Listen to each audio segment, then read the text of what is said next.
ओम मुनित्रयं नमस्कृत्य तदुक्तिः परिभाव्य च वैयाकरणसिद्धान्तकौमुदीं विरच्यते। सर्वेभ्यः श्रोतृभ्यः नमः। अस्माभिः गतपाठे यद्यत् पठितं तद् एकवारं स्मरामः। वयं वैयाकरणसिद्धान्तकौमुदी इत्याख्यस्य ग्रन्थस्य तत्र समासाश्रयविधिप्रकरणे भवामः।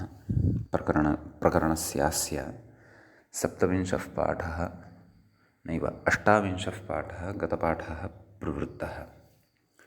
तस्मिन् पाठे अस्माभिः सर्वादौ तु मित्रे चर्षौ इति सूत्रं पठितं। ऋष्यर्थे गम्यमाने मित्रशब्दे परतः विश्वशब्दस्य दीर्घो भवति इति। ततः वार्तिकं पठितं। शुनोदन्तदंष्ट्राकर्णकुन्दवराः पुच्छपदेषु दीर्घो वाच्यः। श्वादन्तः इत्यादीनि रूपाणि तस्य साधितानि। नाम श्वन् इति शब्दस्य तत्र दीर्घः भवति यदा दन्तादयः परतः भवन्ति इति तस्य अर्थः। ततः सूत्रं पठितम् अस्माभिः। णत्वविधायकं सूत्रम् अष्टमाध्यायस्थम् अन्तिमपादस्थं प्रनिरन्तश्शरेक्षुप्लक्षाम्रकार्ष्यखदिरपीयूक्षाभ्यो संज्ञायामपि इति। एभ्यः नाम ये परिगणिताः सूत्रे तेभ्यः परस्य वनस्य णत्वं स्यात् प्रवणं कार्ष्यवणम् इत्यादीनि साधितानि रूपाणि। ततः परं विभाषौषधिवनस्पतिभ्यः इति सूत्रं पठितम्। एभ्यः वनस्य णत्वं वा स्यात् इति तस्य अर्थः। दूर्वावनं दूर्वावनं शिरीषवनं शिरीषवनम् इत्यादीनि रूपाणि अस्माभिः साधितानि। तदनन्तरं द्व्यच्त्र्यज्भ्यामेव इति कश्चन नियमः विभाषौषधिवनस्पतिभ्यः इति सूत्रविषयकः पठितः। तेन चतुरच् यः वर्तते तस्मिन् विद्यमानात् निमित्तात् परतः वनशब्दस्य णत्वं न भवति इति तत्र देवदारुवनम् इति दृष्टं प्रत्युदाहरणत्वेन अथवा वार्तिकोदाहरणत्वेन। तदनन्तरं पुनः वार्तिकान्तरं पठितम्। इरिकादिभ्यः प्रतिषेधो वाच्यः।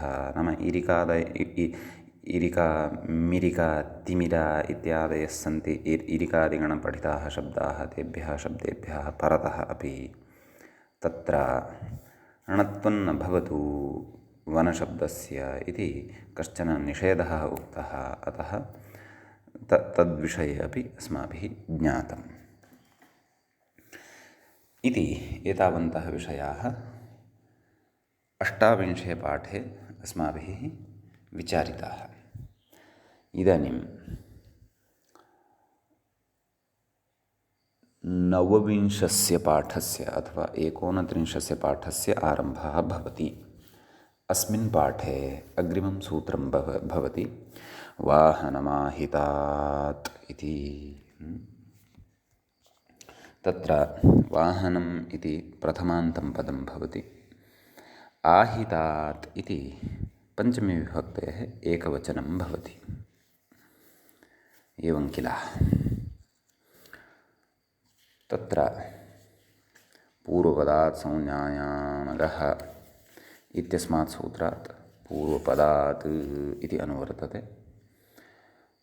पुनश्च अट्कुप्वाङ्गं व्यवायेपि इति अनुवर्तते।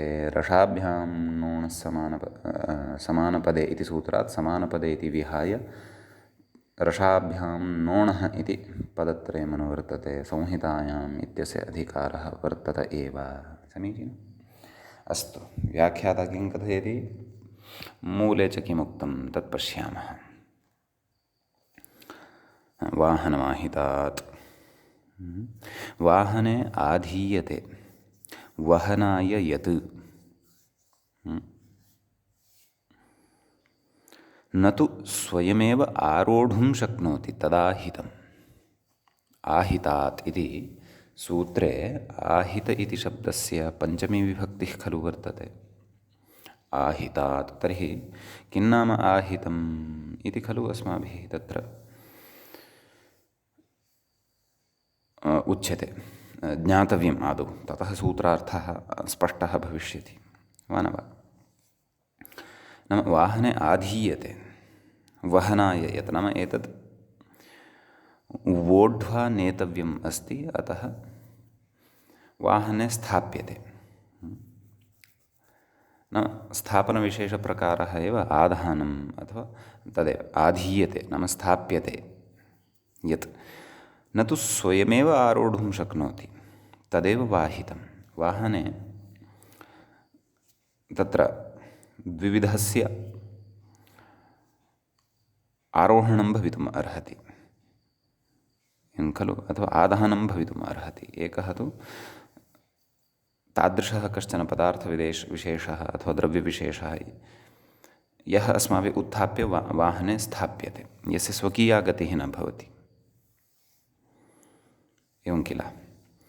एकस्तु तादृशः भवति यः स्वयं वाहने आरोहणं कर्तुं शक्नोति, यथा मानवः, कश्चन पशुः वा, शुनकादिः। परन्तु यथा इष्टिकाः, पाषाणाः, इक्षुदण्डाः, एतादृशं किमपि यदि अस्ति तर्हि तत्तु वाहने स्थापनीयं भवति। तत् स्वयं वाहने तत्र आरोहणं कर्तुं न शक्नुवन्ति। अतः आहितं नाम किं? वाहने आधीयते वहनाय यत्, न तु स्वयमेव आरोढुं शक्नोति, तद् अत्र आहितशब्देन अस्माभिः ज्ञातव्यम्। तदाह आरोप्येति निमित्तादिति मूलसूत्रार्थः कृतः। कः पश्यन्तु, आरोप्य यदुह्यते, उह्यते नाम तदे यत् क्वचित् प्राप्यते, वः प्रापणे इति खलु धातुः।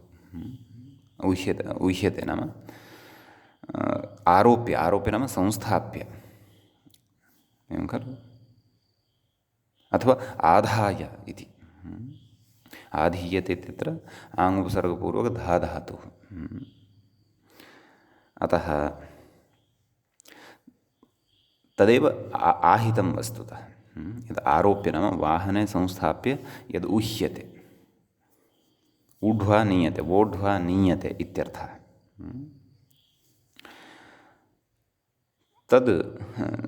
तद्वाचिस्थात् नाम यत् आहितं वर्तते तद् वाचकस्थात् निमित्तात् परस्य, नाम नकारस्य णत्वं कर्तुं निमित्तत्रयमेव खलु, रेफः, षकारः, ऋवर्णश्च। तेषु कश्चन एकः निमित्तः यदि तस्मिन्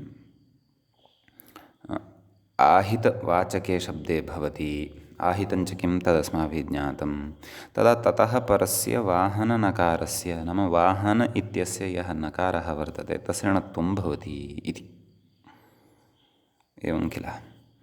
अत्रापि वनम् इति यथा गतसूत्रे वनम् इति षष्ठ्यर्थे प्रथमा आसीत् व्यत्ययेन, तद्वदत्रापि षष्ठ्यर्थे प्रथमा वर्तते। क्व? वाहनम् इत्यत्र नपुंसकलिङ्गे तद्, एवं किल। अतः तत्र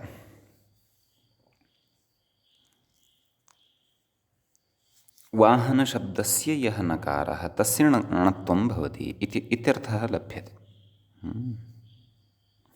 अग्रे कथयति व्याख्याता, रेफषकारान्यतरस्मात् इत्यर्थः। नाम रेफः वा निमित्तभूतः भवतु, षकारो वा निमित्तभूतः भवतु इति। ऋवर्णः अस्ति यदि तर्हि सोऽपि भवितुमर्हति, तत्तु वार्तिककारेण उच्यते, ऋवर्णान्नस्य णत्वं वाच्यं। परन्तु तादृशः आहितवाचकः शब्दः अन्वेष्टव्यः, अथवा भवेत् अस्माकं सविधे पूर्वपदत्वेन, यस्मिन् तत्र ऋवर्णः निमित्तभूतः भवतु, किन्निमित्तं? णत्वं कर्तुं। तादृशानि उदाहरणानि तु चिन्त्यानि। सद्यः अत्र रेफं षकारं वा निमित्तत्वेन स्वीकर्तुं शक्नुमः। भवतः एव, तौ एव भवतः तृतीयः ऋवर्णः, एतत्त्रयं विहाय चतुर्थं निमित्तं नास्ति नकारस्य णत्वं कर्तुम्। अस्तु, किमुदाहरणम्? इक्षुवाहनम् इति। इक्षवः वाहनाय परैः आरोप्यन्ते। इक्षवः ज्ञायन्ते किल, इक्षुदण्डाः भवन्ति किल, यस्य रसेन गुडादीनां मधुरपदार्थानां निर्माणं भवति, एवं किल। अतः इक्षवः वहनाय परैः आरोप्यन्ते। परैः नाम अपरैः, न तु स्वयमेव आरोढुं शक्नुवन्ति इति तेषाम् आहितत्वं बोध्यम् इति। इक्षवः यदा कर्तयित्वा तत् क्षेत्रादानीयन्ते, अथवा क्षेत्रे एव स्थिते वाहने आरोप्य अथवा संस्थाप्य ऊढ्वा नीयन्ते। सोढ्वा इति न वक्तव्यं, मया पूर्वं सोढ्वा इति प्रयोगः कृतः खलु, नैव, ऊढ्वा नीयन्ते। तदा अतः सोढ्वा इत्यत्र तु सः धातुः वर्तते, ऊढ्वा इत्यत्र तु वः धातुः वर्तते। अतः ऊढ्वा यदा नीयन्ते तदा ते परैः आरोप्यन्ते, तदेव कथयन् अस्ति। नाम स्वयं तेषाम् आरोपणं न भवति, अतः स्वयं ते आत्मनः आरोपणं कर्तुं न शक्नुवन्ति। तद् परैः नाम अन्यैः उत्थाप्यते, स्वीक्रियते, तदनन्तरं वाहने स्थाप्यन्ते इत्यर्थः, एवं खलु। अग्रे उक्तवान्, न तु स्वयम् आरोढुं शक्नुवन्ति इति तेषाम् आहितत्वं बोध्यम् इति। अग्रे कथयति, आरोपितेक्षुयुक्तम्, आरोपिताः इक्षवः यस्मिन् ते आरोपितयुक्षः, आरोपित इक्षुः अथवा इक्षु किं यानम्, एवं खलु। अग्रे कथित आरोपित इक्षुयुक्तं शकटादिवाहनम् इति यावत् इति। नाम आरोपिताः सन्ति इक्षवः यस्मिन् शकटादौ, तत् शकटादि अत्र वाहनत्वेन गृह्यते इत्यर्थः। समीचीनं। तत्र विग्रहः कथं दर्शनीयः इति चेत् इक्षूणां वाहनम् इति विग्रहः। षष्ठीसमासः प्रातिपदिकसंज्ञा सुबुलुक् इक्षुवाहन इत्यवस्थायाम्। तदेव वाहनमाहितात् इत्यनेन सूत्रेण इक्षु इति पूर्वपदं यद् वर्तते आहितवाचकं, तस्य शकारं तत्र निमित्तरूपं दृष्ट्वा उत्तरपदे विद्यमानस्य नैमित्तिकस्य नकारस्य णत्वं भवति। अतः इक्षुवाहन इति शब्दः भवति सिद्धः। ततः सुअम् इक्षुवाहनम् इति रूपं लभ्यते। समीचीनं। तदनन्तरं पृच्छति मूले किम् आहितात् किम् इन्द्रवाहनं, नाम पूर्वपदम् आहितवाचकमेव स्यात्, अन्यथा वाहनशब्दस्य णत्वं न भवति। तत्र कथयति इन्द्रवाहनं, कथयति अग्रे ऐरावतादौ इन्द्रस्य गजस्य नाम आसीत् किल, अस्ति किल, किम् ऐरावतः। अतः ऐरावतादौ इन्द्रस्य स्वयमेव आरोहणात् न आहितत्वम् इति भावः। ऐरावतः गजः वर्तते इन्द्रस्य, सः तु स्वयमेव आरोहति, आरोहणं स्वयमेव करोति, एवं खलु। अतः इन्द्रस्य तत्र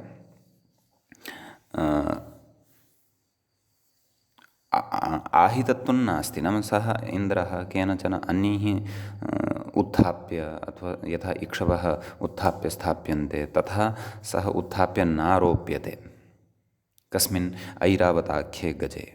अतः अत्र आहितत्वम् इन्द्रस्य नास्ति इति कृत्वा तत्र णत्वमपि न भवति वाहनशब्दस्य, यद्यपि निमित्तम् अस्ति क्व इन्द्र इति शब्दे रेफः, तथापि न भवति। कुतः? अनाहितत्वात् अथवा आहितत्वात् अथवा आहितराहित्यत्वात् इत्यर्थः। नाम आहितवाचकत्वम् अस्य नास्ति इति। अग्रे कथयति यदि कदाचित् अन्येन वाहने आरोप्यते तदा आहितत्वम् इन्द्रस्य अस्त्येव इति।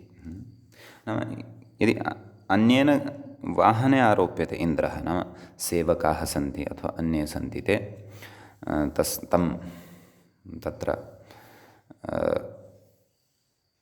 उत्थाप्य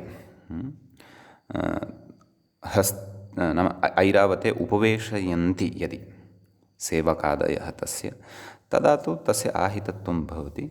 आहितत्वे सति तु तदा णत्वं कर्तव्यम्। अतः कथयति, यदा इन्द्रः स्वयमेव आरोहति वाहनं तदा प्रत्युदाहरणम् इति मनसि निधायाः इन्द्रस्वामिकमिति मूले उक्तवान् अस्ति। पश्यन्तु, इन्द्रस्वामिकं वाहनम् इत्यर्थः।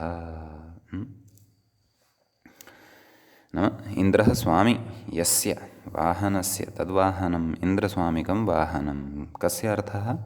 इन्द्रवाहनम् इत्यस्य। नाम तदेव, यदा सः स्वयमेव आरोहणं करोति ऐरावते, परन्तु व्याख्यात्रात् अत्र उक्तं यदा सः स्वयं वाहनं तत्र आरोहणं न करोति ऐरावते, परन्तु अन्यस्य सकाशात् तस्य तत्र परिचारकाः अथवा सेवकाः ये भवन्ति तेषां माध्यमेन यदि इन्द्रः तत्र शिबिकाविशेषेण उत्थाप्य, शिबिका नाम हिन्दीभाषायाम् उच्यते डोली अथवा पालकी, शिबिकाविशेषे संस्थाप्य सः गजस्य पृष्ठे अथवा ऐरावतस्य पृष्ठे स्थाप्यते यदि, तर्हि तु तस्य आहितत्वम् अस्ति एव, तदा तु णत्वम् अपि भवेदेव इति व्याख्यातुः अभिप्रायः। एवं किल। परन्तु यदा सः स्वयम् आरोहणं कुर्वन् अस्ति तदा तु तस्य आहितत्वं नास्ति इति उच्यते तत्र। तदा तु प्रत्युदाहरणम् एव इदम् इत्यर्थः। अग्रे अत्र कश्चन विचारः इतोपि, ननु वहेः करणे ल्युटि, एवं किल। वः धातुः अस्ति, तस्य करणे ल्युट् प्रत्ययः भवति। वः ल्युटः यु इति अवशिष्यते। एवं किल। ल्युट् केन वक्तव्यः? अस्तु, कृदन्तेषु यद्यपि पठिष्यते, करणाधिकरणयोश्च नैव, तत्तु ल्युड्विधायकं नास्ति। भवतु, करणे ल्युटं तत्र अग्रे द्रक्ष्यामः। कदाचित् बहुलग्रहणसामर्थ्यादपि स्यात्, कृत्यलुटो बहुलम् इति द्रक्ष्यामः, कृदन्ते स्पष्टी भविष्यति। तर्हि किं कथयति? ननु वहेः नाम वाहन इति शब्दविषये चर्चा प्रवर्तते। वाहन इत्यस्य शब्दस्य सिद्धिः कथं जाता? वः धातुः वर्तते, हकारान्तः सः धातुः वर्तते, ततः परतः ल्युट् प्रत्ययः विधीयते, ल्युटः यु इति अवशिष्यते। तत्र पृच्छति कथम् उपधा दीर्घः इति। कुतः? यतः उपधा दीर्घः केन वक्तव्यः? अचोण्यणिति नैव, अदोपधायाः इत्यनेन वक्तव्यः। तदर्थं परतः निमित्तानि कानि अपेक्षितानि सन्ति? परतः यः वर्तते सः ङित् भवेत् अथवा णित् भवेत्। ल्युट् न तु णित् वर्तते न च ङित् वर्तते। अतः कथमत्र वाहनम् इति प्रयोगः श्रूयते? तदेव कथयति, कथम् उपधादीर्घः णित् प्रत्ययपरकत्वाभावादित्यतः। तत्र युक्तिः प्रदर्श्यते, नाम अत्र कथं दीर्घो भवति इति। वहेर्ल्युटीति मूले उक्तं, किमुक्तं? वहतेर्ल्युटि, मूले तु वहतेर् इति पाठः दृश्यते, व्याख्याता तु वहेः इति कथयति। समानः एव विषयः। मूले ष्टिपानिर्देशः वर्तते, व्याख्यात्रा तु इकानिर्देशम् आदाय निर्देशः कृतः। अस्तु, वहतेर्ल्युटि वृद्धिः इहैव सूत्रे निपातनात् इति। नाम सूत्रे वाहन इति शब्दः निपातितः खलु, अतः एतन्निपातनवशात् वः धातोः वृद्धिः अवगन्तव्या। यत् सूत्रेण अथवा तदेव योगेन न सिद्ध्यति, योगेन नाम सूत्रेण न सिद्ध्यति, तत् सूत्रे निपातनवशात् अस्माभिः साध्यते इति एषा अपि परिपाटी अस्माभिः दृष्टपूर्वा एव। समीचीनम्। एवं तर्हि तत्र वृद्धेः अपि उपायः उक्तः सूत्रे निपातनसामर्थ्यात्। अतः वाहनम् इति रूपं साधयतु इति कोऽपि यदि पृच्छति तर्हि आदौ एव तस्य कृते सूत्रं वदन्तु। वाहनमाहितात् इति निपातनेन वृद्धिः सिद्धं तावदेव। यद्यपि अन्यानि अपि कार्याणि सन्ति, परन्तु यदि वाहनम् इति रूपस्य रूपसिद्धिं कोऽपि प्रक्षयति तर्हि सः विषयं जानाति इत्यर्थः। अन्यथा अत्र उपधावृद्धिः सान्दर्भिकः प्रश्नः सामान्यः जनः न कुर्यात्, अधीतविद्यः अधीतव्याकरणः एव कुर्यात्। अस्तु, अग्रे एतावानेव विशेषः अस्मिन् सूत्रे वर्तते। इदानीं वयम् अग्रिमं सूत्रं प्रविशामः। अग्रिमं सूत्रं भवति पानन्देशे इति। तत्र पानमिति प्रथमान्तं भवति, देशे इति सप्तम्यन्तं भवति। पूर्वपदात् संज्ञायामकः इत्यतः पूर्वपदादित्यनुवर्तते। अट्कुपाङ्नुं व्यवायेऽपि रसाभ्यां नोणः संहितायाम् इत्येते च अधिकाराः अत्र वर्तन्ते। समीचीनम्। आम्, व्याख्याता किं कथयति? पानमिति षष्ठ्यर्थे प्रथमेत्यभिप्रेत्याह। गतसूत्रेपि तथैव आसीत्, अतः तत्रापि वक्तव्यमासीत्, परन्तु तथा नोक्तवान्। अतः एव वाहननकारस्य कोऽर्थः? वाहनस्य नकारस्य इति तत्र सूत्रार्थः यः कृतः, एवं तत्र षष्ठीश्रवणं भवति, अतः तत्रापि सैव व्यवस्था। वनम् इत्यत्रापि, वाहनम् इत्यत्रापि, अधुना पानम् इत्यत्रापि तद्वदेव। तर्हि पानस्य इति लभ्यते, नाम षष्ठ्यर्थे प्रथमा यदा स्वीक्रियते तदा पानस्य इति लभ्यते सूत्रार्थे। अतः सूत्रार्थं पश्यन्तु। पूर्वपदस्थात् निमित्तात् परस्य, नाम पूर्वपदपदे तिष्ठति इति पूर्वपदस्थं, तत् किं निमित्तम्? अतः पूर्वपदस्थात् निमित्तात् परस्य, पूर्वपदस्थात् निमित्तात् परस्य पानस्य, नाम पान इति शब्दस्य यः नकारः तस्य नस्य अर्थात् नकारस्य णत्वं स्यात् देशे गम्ये। णत्वे कृते सति देशनाम अथवा देशविशेषार्थः तत्र गम्यमानः स्यात् इत्यर्थः। अतः उदाहरणे प्रविशामः। किं कथयति? क्षीरं पानं येषां ते क्षीरपाणाः उशीनराः इत्युच्यते। नाम येषां, यस्मिन् देशे विद्यमानानां क्षीरं पानं भवति, एवं खलु? ते क्षीरपाणाः भवन्ति। ते के? उशीनराख्यदेशीयाः, अथवा उशीनरदेशे ये भवन्ति। तत्र उशीनर इति देशविशेषस्य नाम। तत्रत्याः क्षीरं पिबन्ति, अतः क्षीरपाणाः ते। समीचीनं। तर्हि किं कथयति? देशविशेषे बहुवचनान्तोऽयम् इति। क्व क्षीरपाणाः इति। अतः नाम देशविशेषे बहुवचनान्तव्यवहारत्वात् तस्य विशेषणमपि क्षीरपाणाः इत्युच्यते। देशविशेषस्य बहुवचनान्तता तु नाम युक्त्या साधनीया। यथा वयं प्रयोगं कुर्मः खलु केरलेषु, हिमाचलेषु अथवा भारतेषु, तत्र अर्थः कः? नाम भारते विद्यमानाः तत्र अनेकविधदेशाः विवक्षिताः भवन्ति वस्तुतः।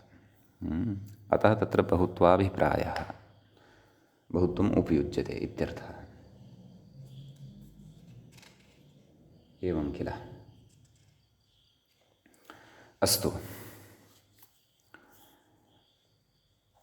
तर्हि कथम् अत्र विग्रहः? मूले उक्तः एव विग्रहः। क्षीरं पानं येषाम् इति लौकिकविग्रहः, बहुव्रीहिसमासः भवति। अलौकिकविग्रहस्तु क्षीरसु पानसु इति भवति। अनेकवन्यपदार्थ इत्यनेन समासः प्रातिपदिकसंज्ञा सुबुलुक् क्षीरपान इत्यवस्थायां पानं देशे इत्यनेन सूत्रेण पूर्वपदस्थान्निमित्तात् रेफात् क्षीर इत्यत्र रेफः वर्तते खलु, ततः परतः विद्यमानस्य पान इति शब्दस्य नकारस्य णत्वं भवति इति। अतः क्षीरपाण इति तत्र प्रयोगः भवति। सु अं पूर्वरूपादिकं कृत्वा क्षीरपाणम् इति सिद्ध्यति इत्यर्थः। समीचीनं नैव? पुंसि साधनीयः खलु प्रयोगः। क्षीरपाणाः इति बहुवचने क्षीरपाणाः उशीनराः इति। देशविशेषे गम्यमाने एव। देशविशेषः यदि नास्ति तर्हि तु न। तर्हि तु क्षीरं पानं येषां ते क्षीरपानाः इत्येव वक्तव्यं। क्षीरं पानम् अस्य शिशोः, अतः अयं शिशुः क्षीरपानः अथवा अन्योपि भवितुम् अर्हति। शिशवः एव क्षीरं पिबन्ति इति नास्ति। अस्तु, अग्रे कथयति। ननु पानशब्दस्य भावल्युडन्ते क्षीरं पानमिति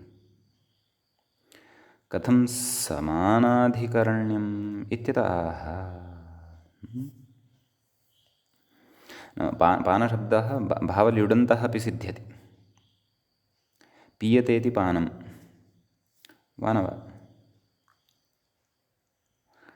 तर्हि पीयते इति पानं यद्यपि सत्यं, भावल्युडन्तः अपि भवितुम् अर्हति। नाम ल्युट् प्रत्ययः भावे, तत्र भावे यदि अस्ति तर्हि तस्य विशेषणं क्षीरम् इति कर्मरूपं कथं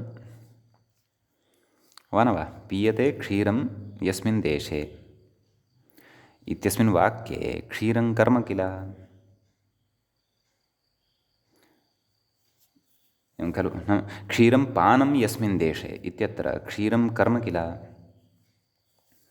एवं किल? तस्यैव च तच्च कस्य पानम् इत्यस्य विशेषणरूपं। तर्हि पानम् इत्यपि निश्चयेन कर्मपदमेव स्यात्। अथवा तत्र विद्यमानः यः प्रत्ययः कृतः ल्युट्, सः कर्मणि एव स्यात्।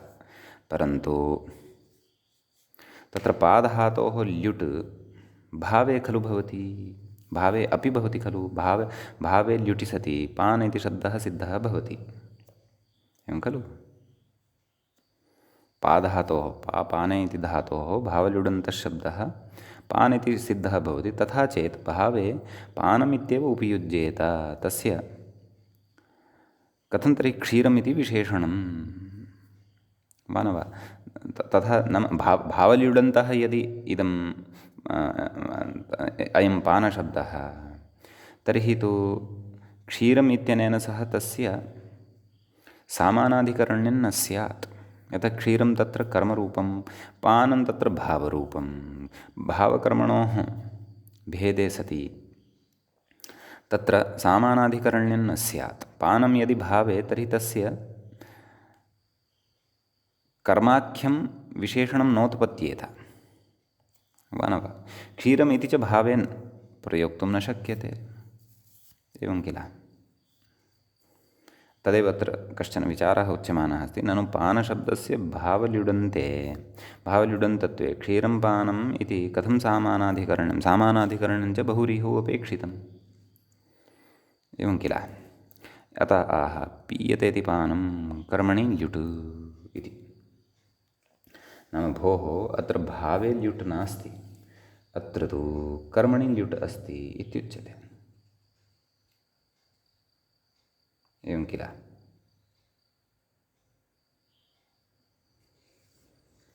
तदेव कृत्यलुटो बहुलम् इत्यादि व्यवस्था अग्रे पठिष्यते। अतः ल्युट् प्रत्ययः यद्यपि तत्र कृत् प्रत्ययः, कृत्य अपि न। कृतप्रत्ययाः यद्यपि सामान्येन कर्तरि एव विहिताः, परन्तु विशेषविधानसामर्थ्यात् कर्मणि अपि ल्युट् प्रत्ययः भवितुम् अर्हति। अतः पानं नाम अत्र तत्र कर्मविशेषः। अथ नाम तत्र पानं किम् अस्ति? क्षीरं वर्तते। नाम पीयमानः पदार्थः यः, अथवा पीयमानं तत्र द्रव्यं यत् तत् पानम् इति तत्र कर्मल्युडन्तः अयं प्रयोगः, न तु भावल्युडन्तः। कर्मल्युडन्तश्चेत् तर्हि तु क्षीरं पानम् अनयोः सामानाधिकरण्यं भवति, बहुव्रीहिसमासः अपि सिद्ध्यति इत्यर्थः। इति तत्र कश्चन विशेषः उक्तः मूले, व्याख्यात्रा च तस्य समन्वयनं कृतम्। एवं किल। अन्यत् किमपि अस्ति मूले? आम्, सुरापाणाः प्राच्याः इति अपरम् उदाहरणम्।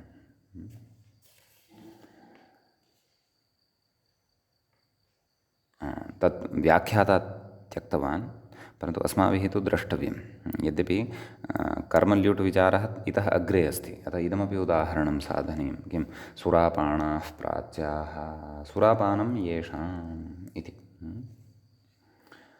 ते प्राच्याः, नाम तदेव प्राच्यदेशे ये वसन्ति, प्राच्यदेशविशेषः, तत्र ये भवन्ति ते सुरापाणाः भवन्ति, नाम सुरां पिबन्ति इति। सुरापानं येषां, ते पानो नाम तदेव पीयमानः पदार्थविशेषः, ते सुरापाणाः इति भवन्ति। सुरा न च सुराशब्दस्य केवलं मदिरा इत्येव अर्थः ग्राह्यः। सुरा इति औषधिविशेषोऽपि भवति। विविधैः औषधिभिः निर्मीयते, रोगविशेषेषु अथवा आरोग्यदृष्ट्या वा तस्य पानं क्रियते। अतः सुरापाणाः प्राच्याः इत्यादिषु अपि तदेव अणत्वं भवति। केन? पानन्देशे, यतः देशविशेषः अस्ति गम्यमानः इति कृत्वा। न वा? देशविशेषः तु यत्र न गम्यमानः भवति तत्र तु अणत्वं न इति अस्माभिः पूर्वं स्पष्टीकृतमेव। समीचीनं। ततः परं एतावानेव विशेषः एतत् सूत्रगतः। इदानीम् अग्रिमं सूत्रं द्रक्ष्यामः। अग्रिमं सूत्रं वर्तते वा भावकरणयोः इति। तत्र पानं देशे इत्यतः साक्षात् अग्रिममेव सूत्रं भवति अष्टाध्याय्याम्। अत्र वा इति अव्ययपदं भवति, भावकरणयोः इति सप्तमी विभक्तेः द्विवचनं भवति। भावश्च करणञ्च भावकरणे तयोः इतरेतरयोगद्वन्द्वः भवति। पानं देशे इत्यस्मात् पानम् इत्यनुवर्तते, पूर्वपदात् संज्ञायामगः इत्यस्मात् पूर्वपदात् इत्यनुवर्तते। अट्कुवाङ्नुं व्यवायेऽपि रसाभ्यां नोनः संहितायाम् एते अधिकाराः अत्र वर्तन्ते। अतः सूत्रार्थः द्रष्टव्यः। व्याख्याता कथयति इत्येवेति। मूले उक्तं खलु किं? पानस्य इत्येव, नाम पानशब्दस्य अनुवर्तनं भवति। अनुवर्तते एव इत्यर्थः इति अर्थः उच्यते।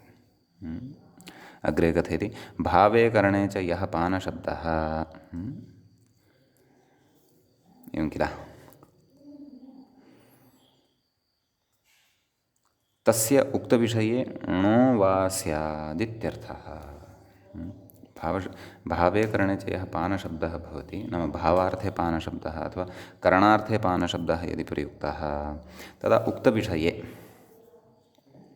उक्तः विषयः कः? नाम देशविशेषे गम्यमाने। एवं किल? नैव नैव नैव, देशविशेषार्थं नास्ति। उक्तविषये णो वा स्यात्। उक्तविषये नाम पानशब्दस्य नकारस्य णत्वं भवति इत्यर्थः। अग्रे कथयति अदेशार्थं वचनं, नाम इदम् अदेशार्थं वर्तते वचनं, परन्तु अदेशार्थे अपि नियमः कृतः। किं नाम भावे करणे च एव यदा पानशब्दः सिद्ध्यति तदा, एवं किल, तदा विकल्पेन णत्वम् इत्यर्थः। क्षीरपानं, क्षीरपाणं, क्षीरस्य पानं, क्षीरपानम् अथवा क्षीरपाणम्। अत्र असामानाधिकरणे सत्यपि षष्ठीसमासः भवति, अपि च पानशब्दः प्रकृते भावे करणे वा तत्र ल्युडन्तः सिद्ध्यति। कः शब्दः? पान इति शब्दः। पानक्रिया पानपात्रं वेत्यर्थः। नाम भावे यदि अत्र ल्युट् प्रत्ययः वर्तते तर्हि भावः नाम कः? क्रिया अथवा धात्वर्थः। अतः क्षीरपानम् इत्यनेन पानक्रिया नाम क्षीरस्य पानक्रिया इति अर्थः एकः अवगम्यते। अथवा क्षीरस्य पानं नाम क्षीरस्य तत्र तद् पानपात्रं वर्तते, नाम चषकादिः यः भवति सः, नाम यस्मिन् क्षीरं संस्थाप्य पिबामः, तद्वा अत्र क्षीरस्य पानम् इत्यनेन अर्थः ग्राह्यः। यथा क्षीरस्य पानं जायमानं वर्तते तदा तत्र नाम क्षीरस्य पानक्रिया जायमाना वर्तते तदा तत्र क्षीरपान इति णत्वाभावः णत्वञ्च उभयतः प्रयोगः। एवं किल। ततश्च यत्र तु तावत् तदेव पक्षे यदि णत्वं नास्ति तर्हि तादृशः अपि प्रयोगः तत्र भवितुम् अर्हति, क्षीरपाणम् इति। एवं किल। नाम णत्वयुक्तस्य अपि अर्थः तत्र तदेव भावार्थः अथवा करणार्थः, नाम पानक्रियार्थः अथवा तत्र पानपात्राद्यर्थः अपि स्वीकर्तुं शक्यते इत्यर्थः। एवं किल। वा भावकरणयोः इति सूत्रस्थः तु विचारः सम्पन्नः।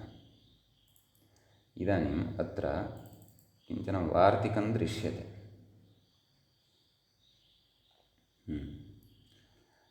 वार्तिकं किं वर्तते इति चेत् गिरिनद्यादीनां वा इति।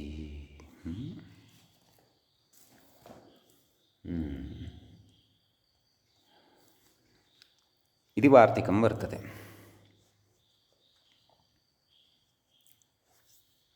वार्तिकस्य अर्थः कः? आदौ पदच्छेदः द्रष्टव्यः। गिरिनद्यादीनाम् इति तत्र षष्ठीविभक्तेः बहुवचनं वर्तते। वा इति अव्ययपदं वर्तते।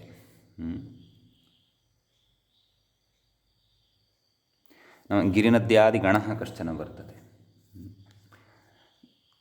तस्य गणस्य आरम्भे नाम गिरिनदी आदिः यस्य अथवा आदिः येषां ते गिरिनद्यादयः तेषां गिरिनद्यादीनां वा इति। व्याख्यात्रा वार्तिकार्थः उच्यमानः वर्तते, परन्तु ततः अपि पूर्वं वयम् अत्र गिरिनद्यादिगणे पठितानां शब्दानां श्रवणम् एकवारं कुर्मः। तत्र वार्तिकगतं गणपाठं यदि पश्यामः तत्र गिरिनद्यादीनां केषाञ्चन शब्दानां पाठः कृतः भवति। तत्र एवं शब्दाः वर्तन्ते। गिरिनदी, गिरिनखः, गिरिनदी शब्दाः एव पठिताः। गिरिनदी, गिरिनख, गिरिनद्ध, गिरिनितम्ब, चक्रनदी, चक्रनितम्ब, तूर्यमान, माशोन, आर्य, आर्गयन इति पठितम् अस्ति। इति गिरिनद्यादिः आकृतिगणः, नाम विद्वद्भिः आकृतिगणः एषः इति तत्र निर्धारितं वर्तते। अस्तु, ततः वार्तिकस्य अर्थं पश्यन्तु। किमुक्तवान् व्याख्याता? पूर्वपदस्थात् निमित्तात् परस्य उत्तरपदस्थस्य नस्य णः वा इत्युपसङ्ख्यानम् इत्यर्थः।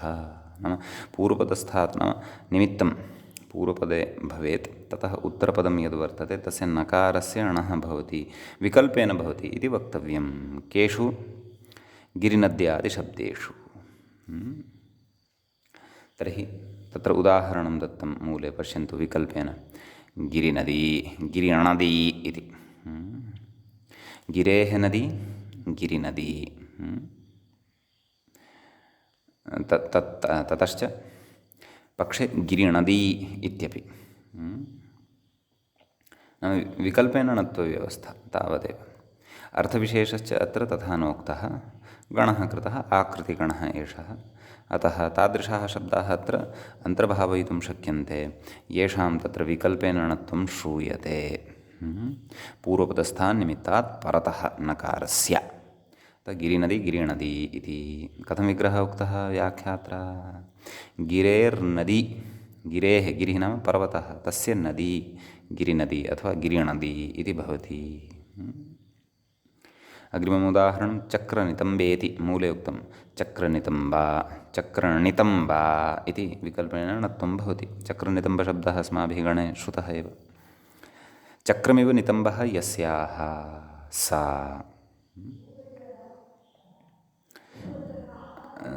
इति बहुव्रीहि समासः भवति। चक्र सु नितम्बसु इति एवं किल। अतः बहुव्रीहि समासः प्रातिपदिकसंज्ञा सुब्लुक्। अथ चक्र नितम्ब इति शब्दात् चक्रनितम्ब इति शब्दे विकल्पेन णत्वं। चक्रनितम्ब इति अपि एकः शब्दः, चक्रनितम्ब इति अपि अपरः शब्दः। टाप् प्रत्ययः, टापः चक्रनितम्ब टाप् दीर्घे सति चक्रनितम्बा इति शब्दात् सुप्रत्ययः हल्ङ्याजनसोर्लोपः चक्रनितम्बा इति। कटेः ऊर्ध्वभागे जङ्घायाः पृष्ठभागाच्च उपरि विद्यमानः कश्चन स्थूलाकारविशेषः नितम्बः इत्युच्यते। अस्तु इति एतावान् विशेषः अत्र भवति। अत्र अन्यानि उदाहरणानि अपि तत्र भवद्भिः श्रुतानि एव। गिरिनखः, गिरिणखः, गिरिनद्धः, गिरिणद्धः, चक्रनदी, चक्रनदी, तूर्यमान, तूर्यमाण, माशोन, माशोण, आर्गयन, आर्गयण इति तत्र वक्तुं शक्यते। एवं खलु? तर्हि अत्र विकल्पेन, विकल्पार्थमिदम् इत्यपि समर्थव्यम्। रामायणम् इति अत्र यदि विकल्पेन श्रूयेत तर्हि कर्तुं शक्यते, परन्तु रामायण इत्यत्र विकल्पेन प्रयोगः न श्रूयते। अतः पूर्वपदात् संज्ञायामगः इत्यनेनैव तत्र णत्वम्। रामायणम् इति न श्रूयते किल, रामायणम् इत्येव श्रूयते। यत्र विकल्पेन णत्वाभावोऽपि श्रूयमाणः वर्तते पूर्वपदस्थान्निमित्तात्, पूर्वपदस्थे निमित्ते सत्यपि, ते शब्दाः अत्र अन्तर्भाव्याः क्व गिरिनद्यादिषु। अतः अपेक्षा महती कदाचित् भवितुम् अर्हति गिरिनद्यादिगणस्य, यदि तादृशाः प्रयोगाः अस्माकं वैयाकरणानां पुरतः आगत्य स्थिताः भवेयुः तर्हि। समीचीनम् इति एतावान् विशेषः गिरिनद्यादीनां वा इति सूत्रगतः। अधुना तावत् वयं तत्र अग्रिमं सूत्रं प्रविशामः। अग्रिमं सूत्रं भवति प्रातिपदिकान्तनुं विभक्तिषु च इति। सूत्रे द्वे एव पदे स्तः।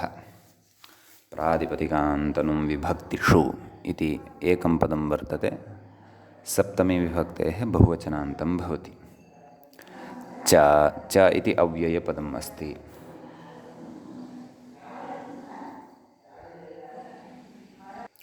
प्रातिपदिकान्तनुं विभक्तिषु इत्यत्र विग्रहः द्रष्टव्यः। प्रातिपदिकान्तश्च नुं च विभक्तिश्च। प्रातिपदिकान्तनुं विभक्तयः तेषु प्रातिपदिकान्तनुं विभक्तिषु, तासु प्रातिपदिकान्तनुं विभक्तिषु च इति अव्ययपदं भवति। वा भावकरणयोः इत्यस्मात् वा इति अनुवर्तते। पूर्वपदात् तदेव पूर्वपदात् संज्ञायामगः इत्यस्मात् पूर्वपदात् अट्कुवाङ्नुं व्यवायेपि इति सूत्रम् अनुवर्तते। रसाभ्यां नोणः इति अनुवर्तते संहितायाम् इति च अधिकारः अस्त्येव।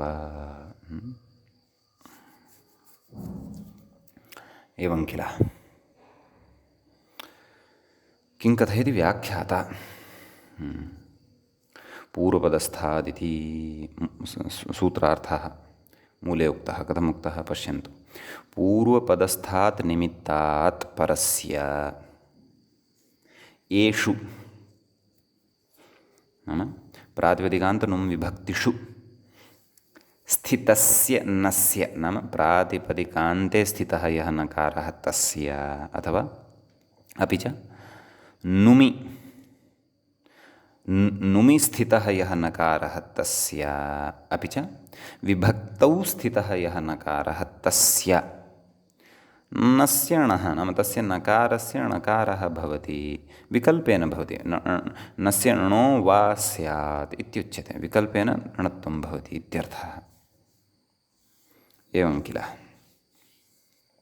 क्रमशः उदाहरणानि दास्यन्ते व्याख्याता तत्र सूत्रार्थः कथं लब्धः इति कथयन्नस्ति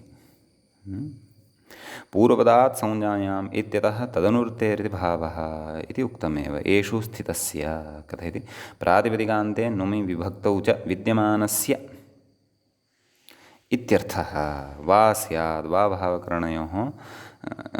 भावकरणयोः इत्यतः तदनुवृत्तेरिति भावः इति ततः प्रातिपदिकान्त इति उदाहरणं वक्ष्यते इति शेषः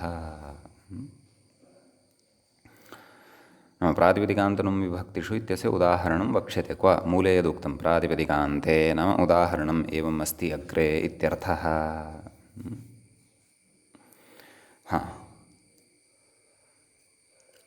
किमुदाहरणं माषवापिणौ इति पक्षे माषवापिनौ इत्यपि भवति इति मूले एव वक्ष्यते समीचीनं तस्य रूपसिद्धिः खलु कर्तव्या कथयति माषान् वपते इति विग्रहः एवं वा न वा वपते इति वा वपति इति वा वपतः क्षन्तव्यः द्वौ स्तः खलु माषान् वपतः अत्र शाकल्यलोपसन्धिः वर्तते माषान् वपतः द्विवचने वर्तते इति विग्रहः क्रियते तर्हि इति विग्रहे माष इति उपपदे बहुलमाभीक्ष्ण्ये बहुलम् आभीक्ष्णे इति जातावपि सुप्युपपदे णिनिः सुप्यजातौ सुपि अजातौ णिनिस्ताच्छिल्येति खलु उच्यते अतः बहुलमाभीक्ष्ण्ये इत्यत्र बहुलग्रहणम् आश्रित्य जातावपि क्वचित् सुप्युपपदे सति णिनि प्रत्ययः भवति तच्च सूत्रम् अस्माभिः विस्तरेण अग्रे पठिष्यते समीचीनं का स्थितिः जायते माष शस् वप् णिनिः वप् इति तद्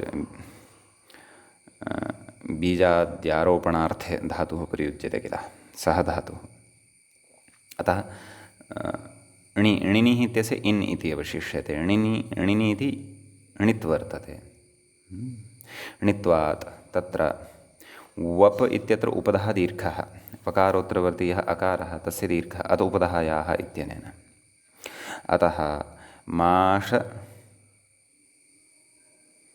शस् वप् वाप् इन् तदनन्तरम् उपपदसमासः प्रातिपदिकसंज्ञा सुब्लुक् माषवापिन् इति मूलप्रातिपदिकं तत्र सिद्धं भवति कथयति अग्रे वापिन् शब्दस्य कृदन्तत्वेन प्रातिपदिकत्वात् तदन्तनस्य नाम तदन्ते तस्य अन्ते विद्यमानः यः नकारः तस्य णत्वम् इति भावः तस्य णत्वं भवति इत्यर्थः किमुक्तं प्रातिपदिकान्ते स्थितस्य अतः प्रातिपदिकान्तस्य अन्ते अत्र नकारः वर्तते परतः किम् अपेक्षितं किं नापेक्षितम् इति नास्ति प्रातिपदिकस्य अन्ते नकारः अस्ति चेत् पर्याप्तं तस्य नकारस्य णत्वं तर्हि प्रातिपदिकं किं सिद्धम् अधुना माषवापिण् इति सिद्धम् एवं किल तर्हि द्विवचने औ प्रत्ययः भवति स्वौजस्मौढ् इत्यनेन माषवापिन् औ माषवापिणौ इति एवं किल एकवचने तु श्रवणं न स्यात् माषवापि कुतः तत्र नकारः एव लुप्यते तर्हि णत्वं कस्य कर्तव्यं तत्र स्वामिन् इत्यस्य स्वामी इति यथा भवति तद्वत् माषवापिन् इत्यस्य माषवापी इति भवति। अतः एव द्विवचनस्य इदम् उदाहरणं स्वीकृतं माषवापिणौ, बहुवचने माषवापिणः, एवं किल। एवमेव सर्वत्र माषवापिणा, यत्र यत्र नकारः श्रूयते तत्र तत्र सर्वत्र णत्वम् इत्यर्थः। कुतः? प्रातिपदिकस्य अन्ते वर्तते अतः। एवमेव अन्यत्रापि पूर्वपदे यदि निमित्तं किमपि वर्तते उत्तरतः तत्र परतः तत्र प्रातिपदिकस्य अन्ते यदि श्रूयमाणः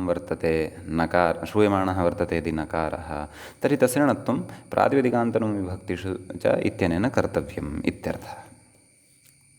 एवं किल। णत्वस्य विशिष्टा काचित् व्यवस्था अस्माभिः ज्ञायमाना वर्तते, अतः ध्यानेन एषा व्यवस्था बुद्धौ स्थापनीया भवतु। पक्षे माषवापिनौ इत्यपि भवति इति अग्रे वक्ष्यते।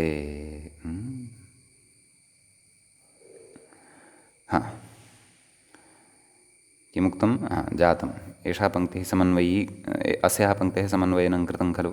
माषवापेन शब्दस्य कृदन्तत्वेन प्रातिपदिकत्वात् तदन्तनस्य णत्वमिति भावः सिद्धं। माषवापिणौ इति सिद्धं। नुमि इति मूले कथयति खलु। नुमि उदाह्रियते इति शेषः, नाम नुमि उदाहरणम् उच्यते इति शेषः। किम् उदाहरणम् उच्यते? व्रीहिवापाणि इति उदाहरणम् उच्यते। व्रीहिवापाणि इत्यस्य तत्र रूपसिद्धिः कर्तव्या वर्तते। नुमः रूपसिद्धिः एषा, नाम नुमः णत्वं भवति पूर्वपदस्थात् निमित्तात् तत्र परस्य यदि कश्चन नुम् वर्तते, तस्य नुमः यः नकारः तस्य णत्वं भवति इत्यर्थः। अस्तु। तर्हि व्रीहिवापाणि इत्यस्य अर्थः इति किं कथयति अग्रे? कृषीवलकुलानि इत्यर्थः। नाम कृषीवलानां कुलानि यानि वर्तन्ते तानि कुलानि कीदृशानि भवन्ति? व्रीहिवापाणि भवन्ति इत्यर्थः। एवं किल। नाम तदेव व्रीहीणां वपनं कुर्वन्ति यानि कुलानि तानि कुलानि व्रीहिवापाणि भवन्ति इति तस्य नाम उदाहरणस्य अर्थस्पष्टतायै व्याख्यात्रा तत्र विशेष्यपदनिवेशः क्रियमाणः वर्तते। नाम कृषीवलकुलानि इति शेषः इत्युक्त्वा अग्रे उच्यते कदा नाम अस्य प्रकारः उच्यमानः वर्तते। व्रीहीन् वपन्ति इति विग्रहः इति। व्रीहीन् वपन्ति इति विग्रहे कर्मण्यण् इत्यनेन अण्प्रत्ययः, यथा कुम्भकारः इत्यत्र तद्वत् व्रीहि शस् वप् अण्,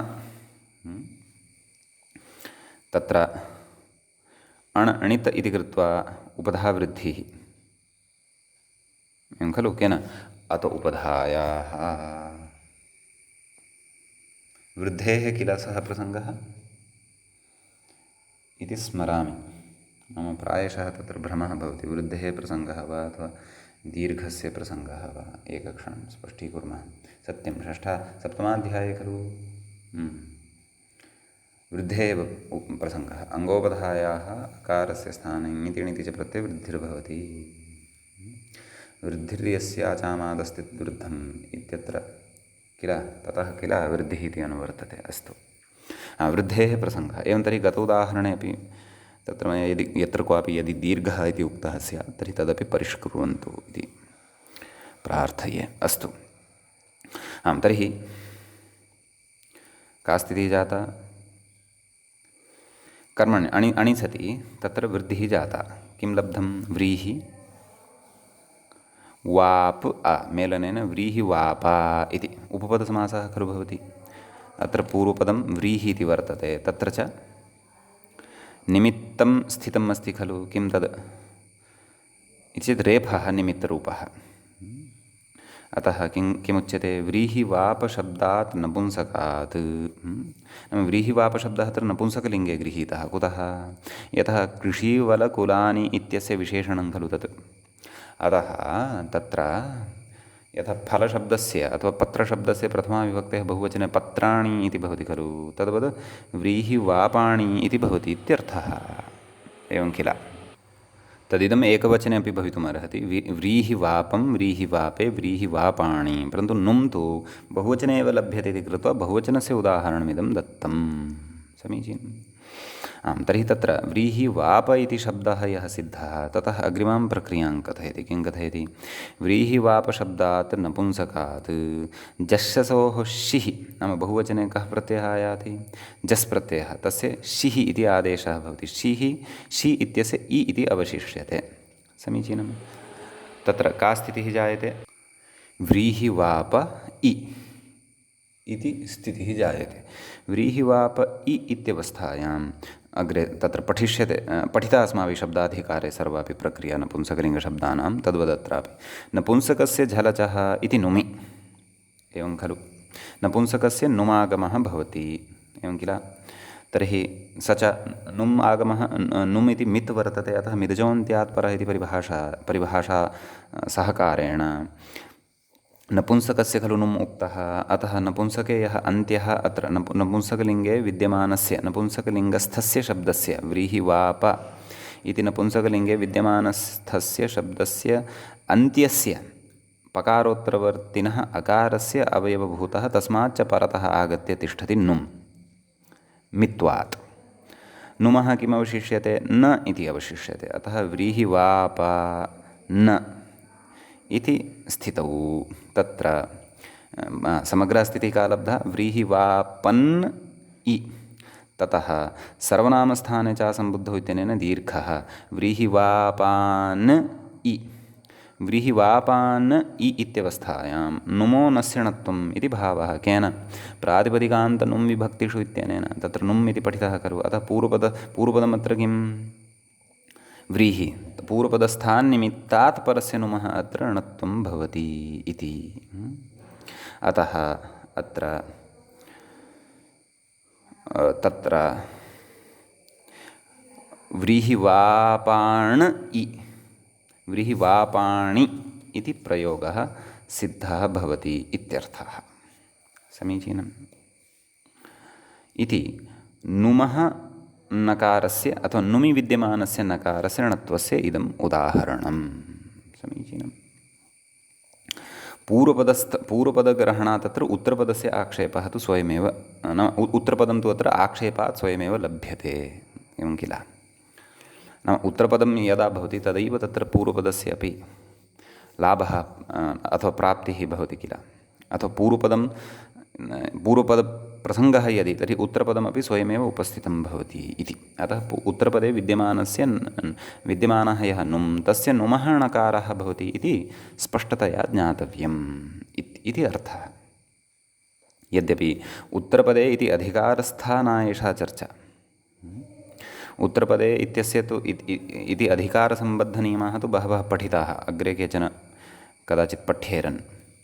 परन्तु एतत् अयं प्रसङ्गस्तु णत्वप्रकरणस्थः। तत्रापि पूर्वपदात् इत्यस्य अनुवर्तने इत्यस्य अधिकारे अथवा इत्यस्य क्षेत्रे इदं सूत्रं भवति। अतः पूर्वपदस्थात् इति सूत्रार्थे अपि लभ्यते। समीचीनम्। अस्तु, तर्हि प्रातिपदिकान्ते विद्यमानस्य नकारस्य णत्वस्य उदाहरणं दृष्टं। माषवापिणौ तत्र नुमि विद्यमानस्य नकारस्य णत्वस्य उदाहरणं दृष्टं। माषवापाणि उभयत्रापि अस्माभिः दृष्टं यत् पूर्वपदं यद् वर्तते तत्र णत्वं कर्तुं निमित्तभूतः कश्चन वर्णः अस्त्येव इति। एवं खलु? इदानीम् अग्रे विभक्तौ कथयति। विभक्ताविति उदाह्रियते इति शेषः। नाम इदानीं विभक्तौ विद्यमानस्य नकारस्य णत्वम् उदाह्रियते इति उच्यते। तच्च उदाहरणं वयम् अग्रिमपाठे द्रक्ष्यामः। अत्र अन्येपि विचाराः सन्ति, वार्तिकम् अस्ति, सैद्धान्तिकाः विचाराः अत्र सूक्ष्माः केचन अन्येपि वर्तन्ते। तांश्च विचारान् वयं तत्र सविस्तरं अग्रिमे पाठे आलोडयिष्यामः। अद्यतनस्य पाठस्य तु उपसंहरणं वयम् अत्रैव कुर्मः। अत्रैव मङ्गलं क्रियते। मुनित्रयं नमस्कृत्य तदुक्तिः परिभाव्य च वैयाकरणसिद्धान्तकौमुदीयं विरच्यते।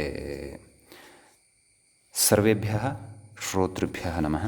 एवञ्च समासाश्रयविधिप्रकरणस्यास्य एषः 29 अथवा 29 पाठः सम्पन्नतां गतः।